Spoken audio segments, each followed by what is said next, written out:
Desde Introducción a la Semiótica, del libro de Daniel Chandler en el capítulo 4, nos lleva a explorar las formas en las que semióticos han problematizado dos distinciones claves. Retóricas. La primera a nivel del significante entre lo literal y lo figurado, y la segunda es aquella a nivel del significado entre denotación y connotación. Figuras retóricas. Un cambio de rumbo en el discurso académico visible en numerosas disciplinas, ha recibido el nombre de giro retórico o giro discursivo.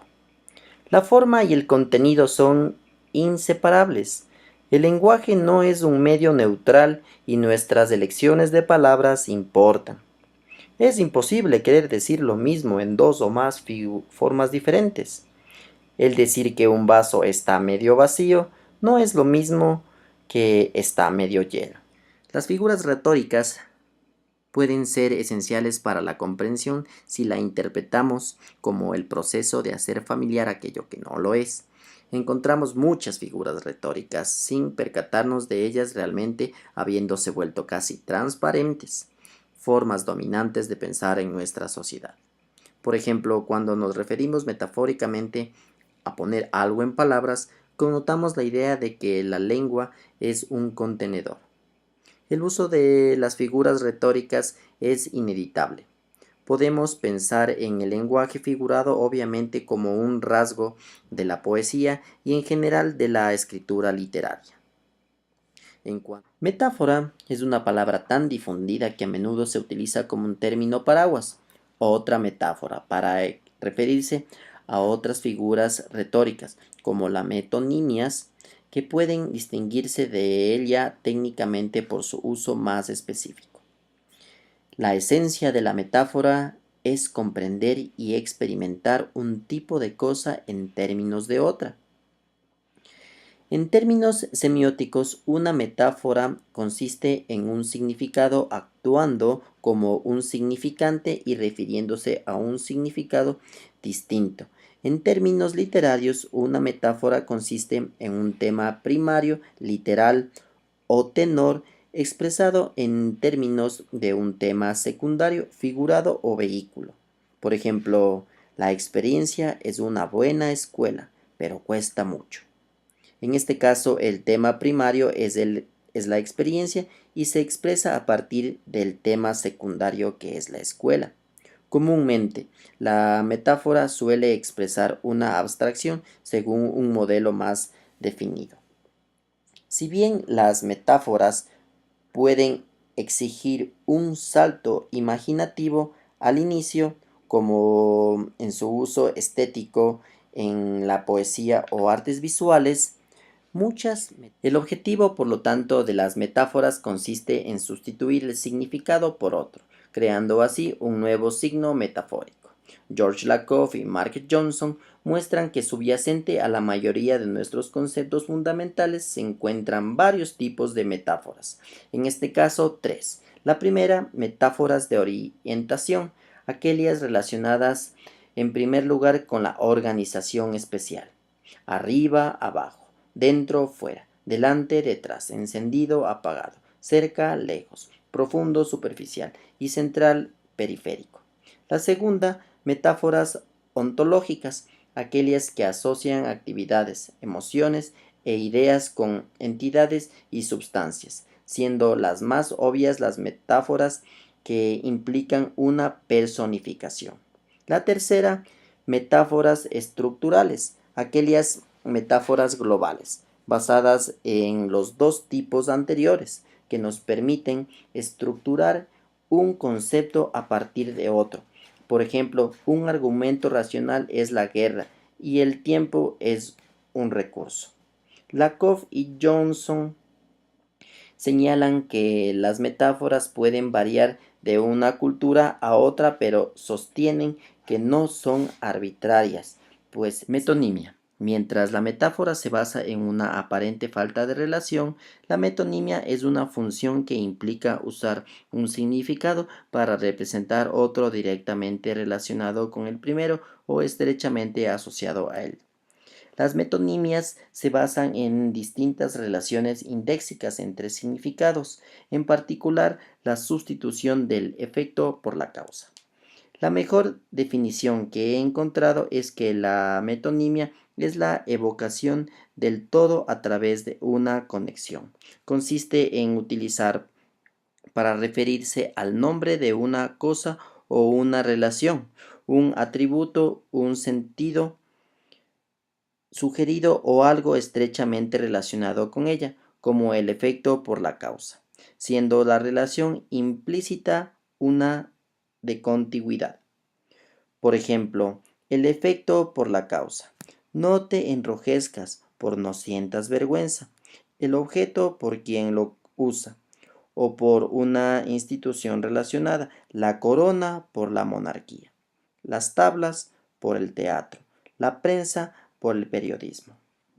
Jacobson sostiene que mientras un término metafórico está conectado con aquello que lo sustituye en base a la similitud, la metonimia se basa en la contigüidad o cercanía.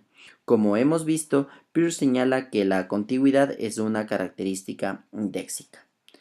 Esta diferencia puede llevar a que la metonimia parezca más natural que la metáfora, la misma que cuando todavía es reciente ocupa estilísticamente un primer plano. Los significantes metonímicos resaltan el significado, en tanto que los significantes metafóricos hacen lo mismo con el significante. Jacobson sugiere que el modo metonímico suele ocupar un papel preponderante en la prosa, mientras que el metafórico lo hace. La definición de sinécdoque varía de teórico a teórico, a veces de manera marcada. Richard Laham considera que la tendencia más común es describir la sinécdoque como la situación de la parte por el todo, de género por la especie o viceversa. Por tanto, un término es más abarcador que otro. Algunos teóricos limitan la dirección de la asociación, por ejemplo, la parte por el todo, pero no el todo por la parte. Otros limitan la sinécdoque a casos donde un elemento es, físicamente hablando, parte de otro. A continuación, algunos ejemplos. La parte por el todo. Me escapé del smog de Londres. Necesitamos más manos, trabajadores. Dos cabezas piensan mejor que una. El todo por la parte. Por ejemplo, me detuvo la ley, donde la ley representa a un oficial de policía. El mercado por los clientes. La especie por el género. Hiperonimia, el uso de un miembro de una clase. Hipónimo por la clase toda, término genérico que lo incluye. Por ejemplo, una madre por la maternidad, pan por alimento. El género por la especie. Hiponimia, el uso de un término genérico por un hipónimo, por ejemplo, vehículo por coche, máquina por computador. La ironía es la más radical de las cuatro figuras retóricas principales. Como ocurre con la metáfora, el significante de un signo irónico parece significar una cosa, pero sabemos por otro significante que en realidad significa algo muy diferente. En cuanto significa lo opuesto de lo que dice, como a menudo lo hace. La ironía se basa en oposiciones binarias. En efecto, puede reflejar lo opuesto de los pensamientos o sentimientos de quien habla o escribe, como cuando uno dice me encanta, cuando en realidad lo aborrece. O el opuesto de la verdad sobre una realidad externa, como en estar repleto de gente, cuando en realidad no hay nadie. También se puede sostener que la ironía se basa en la sustitución por disparidad o disyuntiva, mientras que una afirmación irónica quiere decir lo opuesto de su significado literal. Variaciones como una descripción insuficiente o exagerada también puede considerarse irónicas. A menudo que el signo irónico sea un enunciado oral donde un tono sarcástico puede marcar la ironía, El marcador de la ironía proviene más allá del signo literal. Todos los tropos implican la sustitución no literal de un nuevo significado por el acostumbrado, y su comprensión exige una distinción entre lo que se dice y lo que se quiere decir. Denotación y connotación. Mientras que la distinción entre el lenguaje literal y figurado opera a nivel del significante, aquella entre la denotación y la connotación lo hace a nivel del significado. Todos sabemos que más allá de su significado literal, su denotación, una palabra en particular, puede tener connotaciones, por ejemplo, connotaciones sexuales. ¿Existe algo así como un juego de palabras?, bromeaba el actor cómico Kenneth Williams. En semiótica, la denotación y la connotación son términos que describen la relación entre el significante y su significado, y se hace una distinción analítica entre dos tipos de significados: un significado denotativo y un significado connotativo. El significado incluye tanto la denotación como la connotación. La denotación suelen describirse como el significado literal, obvio o del sentido común de un signo, es decir, su definición.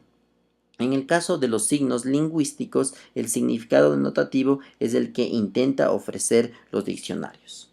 Asimismo, el término connotativo se utiliza para referirse a las asociaciones socioculturales y personales, ideologías, emociones, etc. del signo. Estas asociaciones suelen relacionarse con la clase social, la edad, el género, la etnicidad y otros rasgos del intérprete del signo. La connotación, entonces, depende del contexto. Los signos son más polisémicos. La connotación no es una dimensión exclusivamente paradigmática, como podría sugerir la caracterización susoriana del paradigma como una dimensión asociativa. Si bien los significantes ausentes con los cuales se puede asociar un significante son un factor clave en la generación de connotaciones, también lo son las asociaciones sintagmáticas.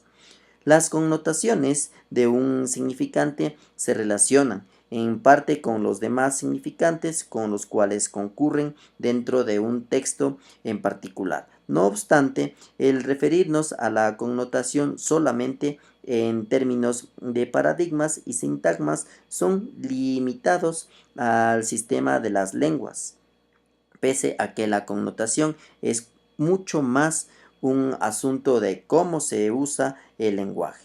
Una explicación puramente estructuralista por parte de Saussure también nos limita a una perspectiva sincrónica, y aún así tanto las connotaciones como las denotaciones están sujetas no solo a variables socioculturales, sino también a factores históricos que cambian con él. Acostumbramos a asociar a los mitos con fábulas clásicas sobre las proezas de dioses y héroes, y al uso popular del término mito sugiere que se refiere a creencias que son demostrablemente falsas. Sin embargo, el uso semiótico del término no necesariamente sugiere aquello. En el marco de los estudios se puede ver al mito, al igual que a la connotación, como el orden de significación más alto. Hemslev sostenía que por encima del nivel connotativo se encontraba uno con metasemiótico, al que pertenecían las cuestiones geográficas, históricas, políticas, sociológicas, psicológicas y religiosas, que se relacionan con conceptos como nación, religión, la forma de valor de los estilos, personalidad, estado de ánimo, etc. Mientras que en el caso de la connotación el signo denotativo se convierte en el significante del signo connotativo. En el caso del mito, el lenguaje o los modos de representación asimilados al mismo, del que se vale el mito. Como se ha visto en el contexto de las culturas diferentes a la nuestra, Lévi-Strauss veía a los mitos como sistemas de alineaciones binarias que mediaban entre la naturaleza y la cultura. Por lo tanto, la función es naturalizar lo cultural.